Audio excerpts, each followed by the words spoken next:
Madame, Monsieur, bonsoir. Merci d'avoir pris ce rendez-vous de l'information. Voici le sommaire de cette édition. Demain, samedi, la communauté internationale va célébrer la journée internationale de lutte contre la drogue. À cet effet, le ministre de l'Intérieur et de la Sécurité publique a délivré un message que vous suivrez dans ce journal.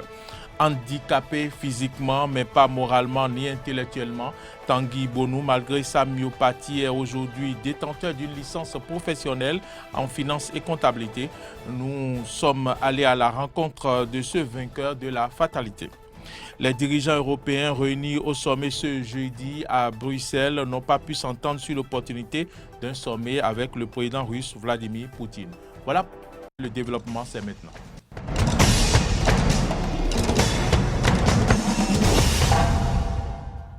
Bienvenue à toutes et à tous. Je vous l'annonçais en titre. Demain samedi, la communauté internationale va célébrer la journée internationale de lutte contre la drogue. À cet effet, le ministre de l'Intérieur et de la Sécurité publique a délivré un message que je vous invite à suivre. Instaurée depuis le 7 décembre 1987 par l'Organisation des Nations Unies, cette journée vise essentiellement à sensibiliser chaque année toutes les communautés sur les méfaits de la consommation des drogues et leurs conséquences sur la santé, la sécurité et le développement socio-économique. En effet, la drogue, avec son corollaire de crimes transnational organisés, est un fléau qui mine dangereusement tous les pays. Notre pays, le Bénin, de par sa position géostratégique, n'en est pas épargné malgré les efforts soutenus et inlassables du gouvernement dans le domaine de la répression du trafic illicite de la drogue et celui de la prévention et du traitement de la toxicomanie. Pour cette année 2021, le thème retenu par les Nations Unies est intitulé « Partager les faits sur les drogues, sauver des vies ». Ce thème implique la nécessité et l'obligation pour tout citoyen de dénoncer les comportements déviants, de disséminer tout ce qui peut lutter efficacement contre le trafic illicite et la consommation des drogues et de sensibiliser toutes les couches socio-professionnelles du Bénin, surtout la jeunesse, sur le fait que les drogues constituent un problème majeur pour la société, une source d'insécurité et une cause de diverses maladies telles que les troubles psychiatriques et psychologiques et enfin un vecteur de transmission de plusieurs pathologies. Pour une lutte efficace contre ce fléau, il est nécessaire que les institutions responsables de la santé et les services sociaux apportent des solutions intégrées conformément aux conventions internationales relatives au contrôle des drogues, aux obligations en matière des droits de l'homme et aux objectifs de développement durable. Pour notre pays, le Bénin, il est indispensable que les communautés religieuses, les organisations à but non lucratif et le secteur privé accompagnent l'État central à travers les médias, les réseaux sociaux et les sensibilisations dans sa lutte contre ce fléau qui constitue véritablement un frein pour l'essor de notre pays. La Fédération nationale des étudiants du Bénin, FUNEB, a de nouveaux dirigeants après leur élection. Le mois dernier, ses responsables ont officiellement pris fonction ce jeudi 24 juin 2021 à la Faculté des sciences de la santé à Cotonou. Une cérémonie de passation de charges riche en prestations culturelles et en allocutions. Nous vous invitons à suivre un extrait du discours du président sortant et celui entrant. Le premier volet concerne le social. Les étudiants dans les universités publiques bénéficiaient d'un repas par jour, seul le déjeuner. Et dans notre programme d'action, nous avons promis à la communauté universitaire que nous allons tout faire pour assurer 3 repas Je pense que mon équipe et moi, avec les IS et les BUE, nous avons travaillé pour que les étudiants bénéficient véritablement de 3 repas par le jour, du lundi au dimanche. Les défis sont grands. Nous sommes conscients. Nous avons conscience de cet honneur qui nous a été accordé et nous mesurons l'ampleur. Nous prenons l'engagement devant ce public de servir la fédération et de relever les défis que nous avons en face de nous. Le handicapé myopathe dépend des autres sur tous les plans. Ceci n'est pas le cas de Tanguy Bonou qui a réussi dans les études nantis d'une licence en finance et comptabilité. Il recherche désormais un emploi. Découvrons Tanguy Bonou, le vainqueur de la fatalité, sa vie et ses ambitions. Une réalisation de Laurent Roland, Tony Ikes et de Romaric Devouchi. Je réponds au nom de Bonou Djessoutongi Tanguy, alias les mecs. Je suis âgé de 24 ans. J'ai fréquenté du CI en terminale sans l'électricité. J'utilisais une lampe torche, des lampions, lanternes. C'est ça que j'utilisais jusqu'à ce que j'ai pu obtenir mon bac. J'ai passé tous les examens une seule fois. Le CEP, le BPC, le CAP, aide comptable et le bac G2. Une seule fois, tous les examens. Atteint de la myopathie et issu d'une famille pauvre du village de Domingbo, dans l'arrondissement de Glodjigbe à Abomey-Calavi, Tanguy Djessoutongi Bonou s'est engagé avec la fatalité et il y arrive.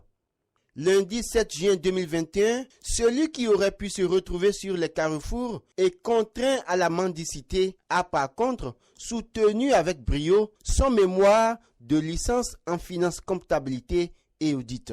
Et pourtant, depuis son enfance, il est dépendant des autres. C'est papa qui m'amenait tout le temps à l'école. Le matin, quand je me lève, je me brosse les dents. On m'amène aux toilettes. Après, on m'amène sous la douche. Après cela, mes frères et sœurs m'aident à m'habiller. Et c'est papa qui me prend dans la main, me met sur la moto et me transporte à l'école. Chaque matin, ça a été toujours comme ça. Et le soir, papa revient me chercher encore. Arrivé à l'école, papa me prend dans la main, me dépose dans la salle de classe. Je reste dans la salle du matin jusqu'au soir. Quand j'ai besoin de quelque chose, les camarades sont là et je leur demande telle chose et puis ils m'aident. Pendant la récréation, aussi je commande à mes camarades et ils vont m'acheter. Son père Barthélemy Bonou ne regrette aucunement l'assistance qu'il porte à son enfant. Il a aussi une mission sur terre, pense-t-il. L'enfant qui est comme ça, ce n'est pas la volonté. Ce n'est pas la volonté de soi-même qui fait que l'enfant est comme ça. Donc, il faut soutenir l'enfant qui est comme ça. Peut-être que ce que Dieu voulait de cet enfant, pour que cela ne fait pas que c'est à cause de ses parents que cela n'y est pas. Après le CI et le CP dont le père a assuré les charges, Tanguy obtiendra grâce à l'ONG Équilibre Bénin et ses partenaires une bourse pour son cursus scolaire au primaire et au secondaire. La réussite de Tanguy est l'accomplissement d'un rêve, précise Constance Fassia Zossou, fondatrice de l'ONG Équilibre Bénin. La réussite de Tanguy est pour moi l'accomplissement d'un rêve. Et lui-même, il dit souvent, j'irai au bout de mes rêves. Et je crois que Tanguy vient d'accomplir un de ses rêves. Tanguy est un garçon très intelligent. Mais je peux dire aussi que la chance aussi a accompagné Tanguy. Après son baccalauréat G2 obtenu en 2018, il bénéficie une fois encore des partenaires de Équilibre Bénin France, la prise en charge complète de sa formation universitaire jusqu'en licence. Malgré les difficultés auxquelles il fait face, Tanguy croit en l'existence de Dieu et invite les autres à ne pas abandonner. Ouais, je pense que ceux qui se plaignent Et il n'a aucune raison de se plaindre. Parce que pour moi, Dieu existe vraiment. S'il n'existe pas, je ne pourrais pas fréquenter, venir jusqu'à ce niveau, malgré les difficultés que j'ai eu à rencontrer. Il n'a pas de raison de perdre courage. Non, non. Il n'a aucune raison. Qu'ils prennent conscience et qu'ils savent que tout est possible et qu'ils peuvent tout faire. Quelqu'un comme moi qui a pu obtenir une licence et qui a aussi des ambitions, pourquoi pas eux? Eux, ils sont bien portants, ils sont debout et ils se plaignent. Et qu'est-ce que moi je dirais alors? Donc il n'a aucune raison d'abandonner. Outre ses études, Tanguy Jésus Tondji Bonou est un artiste-chanteur. Lui qui s'est surnommé Lémec espère faire carrière dans la musique et parcourir le monde est l'un de ses rêves. Déjà en 2019, il a sorti son premier single intitulé Bébé dis-moi. Dis-moi, dis-moi, pourtant moi j'ai tout donné. Oh bébé, dis-moi, dis-moi, dis-moi ce que tu veux. Oh bébé, dis-moi, dis-moi, dis-moi ce que tu veux. Oh bébé. Avant sa soutenance, sa demande de stage avait été rejetée dans un premier temps par 6 cabinets avant d'être accepté par le 7e quand il avait perdu tout espoir. Aujourd'hui, il espère trouver un emploi, être indépendant financièrement, poursuivre ses études et ouvrir par la suite son propre cabinet. On souhaite donc bonne chance à Tanguy Bonou. En interactualité, pas de sommet en vue entre l'Union européenne et la Russie. Au cours du sommet de ce mercredi à Bruxelles, les dirigeants européens ne sont pas parvenus à un accord pour organiser une rencontre avec la Russie dans l'état des actuelles choses. Un projet de reprise de dialogue soutenu par la France et l'Allemagne qui n'a pas pu aboutir. Suivez. Pour voir Vladimir Poutine faire son entrée au sommet européen, il faudra encore attendre. Ce jeudi, la nouvelle réunion des 27 s'est axée autour de la reprise du dialogue entre l'Union européenne et le Kremlin, rompu depuis 2014, et la réintégration de la Crimée à la Fédération de Russie. Une idée de la France et de l'Allemagne qui souhaitent capitaliser sur le bilan plutôt positif du récent sommet entre Joe Biden et son homologue russe. Nous assumons d'avoir un dialogue pour défendre nos intérêts en tant qu'Européens avec exigence.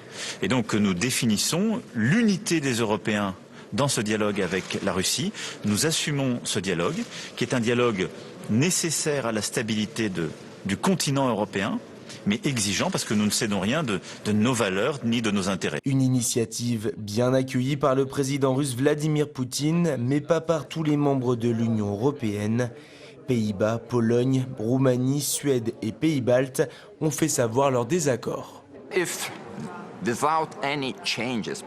Si sans aucun changement positif dans le comportement de la Russie, nous commençons à nous engager, cela enverrait un signal très incertain et mauvais à nos partenaires, par exemple aux pays du partenariat oriental. C'est la raison pour laquelle il me semble que nous essayons d'engager un ours pour garder le pot de miel en sécurité. C'est le vrai sens de ce qui se passe en ce moment. Je ne suis pas opposé à une rencontre avec Vladimir Poutine par les deux présidents. Je ne participerai pas moi-même à une réunion avec Vladimir Poutine en tant que pays européen. Les arguments franco-allemands n'auront pas suffi à changer la donne. Cette première journée du sommet européen n'aura abouti à aucun consensus. Il n'a pas été possible de convenir aujourd'hui que nous devrions nous rencontrer immédiatement au sommet. Mais pour moi, il est important que le format de dialogue soit maintenu et que nous y travaillions. Personnellement, j'aurais aimé voir un pas en avant plus audacieux sur cette question, mais nous continuerons à y travailler. L'Union européenne a toutefois annoncé la reprise d'un dialogue avec la Russie dans ses domaines d'intérêt, sans en préciser les conditions et les formats. Les 27 ont également appelé Moscou à cesser ses actions contre l'UE et les pays de son voisinage et se disent prêts à prendre des mesures restrictives supplémentaires, y compris économiques, contre la Russie. Anthony Blinken poursuit sa tournée européenne. Le secrétaire d'État américain a repris le marathon diplomatique terminé par Joe Biden, toujours dans l'objectif de renouer et resserrer les liens des relations diplomatiques des États-Unis avec ses partenaires européens. Après Berlin, ce jeudi, où il s'est entretenu avec la chancelière allemande Angela Merkel, Anthony Blinken est attendu aujourd'hui à Paris. Renforcer les liens avec ses partenaires transatlantiques. Les intentions de l'administration Biden sont claires et les multiples rendez-vous sur le vieux continent du président américain et de son secrétaire d'État Anthony Blinken ce mois-ci en sont l'illustration. En visite dans la capitale allemande ce mercredi à l'occasion d'un sommet international sur la Libye, Blinken a rencontré la chancelière Angela Merkel et il n'a pas lésiné sur les compliments pour décrire la relation entre Berlin et Washington. Je pense qu'il est juste de dire que les États-Unis n'ont pas de meilleurs partenaires, pas de meilleurs amis dans le monde que l'Allemagne. Et cela commence bien sûr par des valeurs et des intérêts partagés, mais aussi, je pense, par quelque chose que la chancelière a exprimé, une conviction partagée que de tous les défis auxquels nous sommes confrontés et qui ont un impact sur la vie de notre peuple, nous savons et nous convenons qu'aucun pays ne peut y faire face seul. Nous nous appuyons sur une longue histoire de bonnes relations germano-américaines et nous sommes heureux que les États-Unis, pour citer Joe Biden, soient de retour sur la scène multilatérale. L'Allemagne et l'Amérique sont des partenaires dans ce contexte et nous connaissons notre responsabilité et je me réjouis de cette conversation. C'est désormais sur le sol français que le chef de la diplomatie américaine a posé le pied ce jeudi soir. Un pays qu'il connaît bien pour y avoir vécu pendant sa jeunesse, une période qui lui a permis entre autres d'apprendre à parler un français parfait. Mais si Paris reste un partenaire privilégié de la Maison-Blanche, Emmanuel Macron entend bien faire en sorte que l'Union européenne garde une certaine indépendance vis-à-vis de Washington sur les grands dossiers internationaux.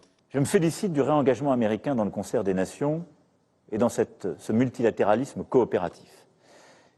Et pour moi, la clé, c'est que les Européens restent unis et attentifs à leur souveraineté commune. Et c'est que nous puissions avoir aussi notre voix, communauté de valeurs, mais indépendance quand il s'agit de notre stratégie à l'égard de la Chine, indépendance quand il s'agit de notre stratégie à l'égard de nos voisins, qu'il s'agisse de la Russie ou de la Turquie, responsabilité quand il s'agit de gérer nos voisinages, les Balkans, la Méditerranée, le continent africain. Une position française qui nuance quelque peu la posture allemande et qui pose la question de la convergence diplomatique entre Paris et Berlin. On part à présent aux États-Unis où Joe Biden reçoit aujourd'hui à la Maison-Blanche le président afghan, une rencontre qui intervient au moment où l'incertitude plane sur le retrait des soldats américains de l'Afghanistan. Une démonstration de force directement adressée aux talibans.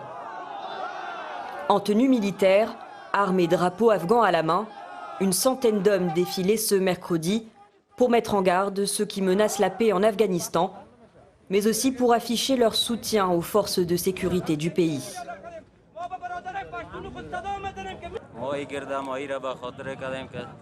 Nous avons organisé ce rassemblement pour informer les talibans qu'ils devraient être vigilants et qu'ils ne pourront jamais nous faire de mal ou brûler nos maisons comme par le passé. Nous sommes prêts à nous défendre tant que nous serons en vie et nous ne laisserons jamais les talibans prendre notre pays, tuer nos jeunes ou brûler nos écoles. Nous sommes prêts à tout type de sacrifice.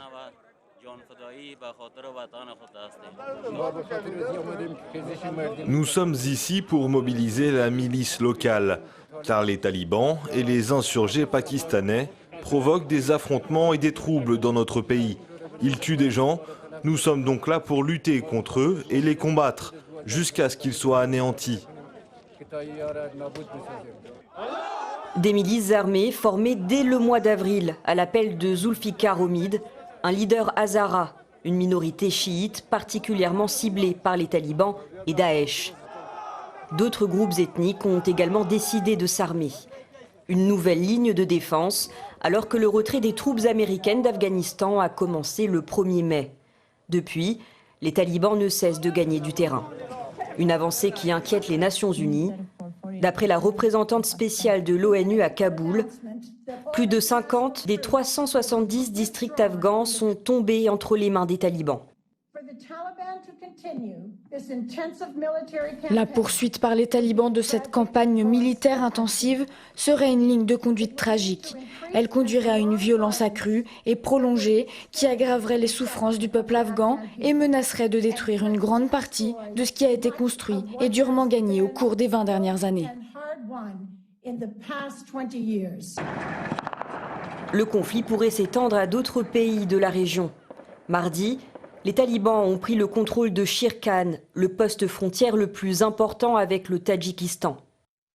Depuis, les talibans contrôlent la principale route d'accès aux pays voisins. Un axe stratégique pour les échanges économiques avec le reste de l'Asie centrale. Selon des sources sur place, Shir Khan serait tombé en seulement 1 heure. Madame, Messieurs, c'est ici que se referme ce journal. Merci à toutes et à tous de l'avoir suivi. Bon week-end à vous et à très vite.